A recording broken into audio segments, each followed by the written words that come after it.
Hey there, Centrons. Pure Ambient Drone here with a Behringer Wave update for you. Behringer has just announced just the other day that their firmware for their PPG clone, the Behringer Wave, is almost completed. And when it is done, they are going to send it out for beta testing.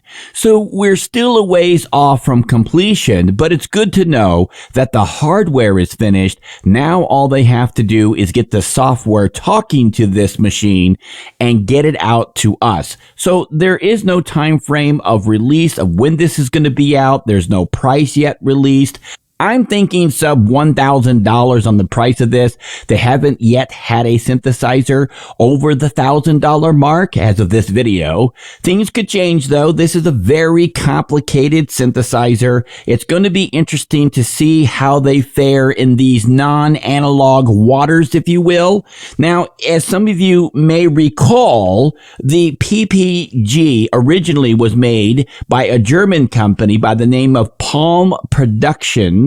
GmbH, but they kind of sunk in the 1980s, and Waldorf acquired their technology and have been a forerunner in the wave synthesis world ever since.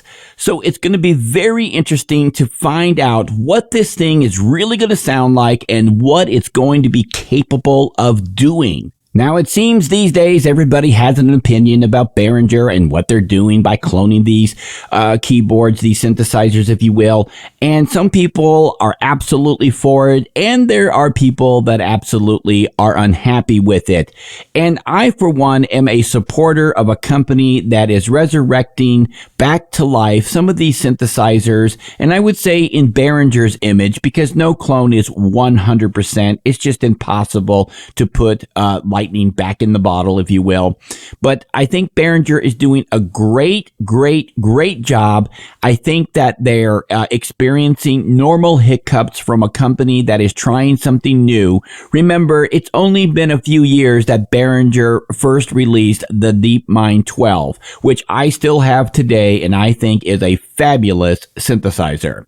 But what I think is only part of the story. Your comments matter. So leave a comment below, hit that subscribe button, tap that bell, and above all, keep calm and synth on.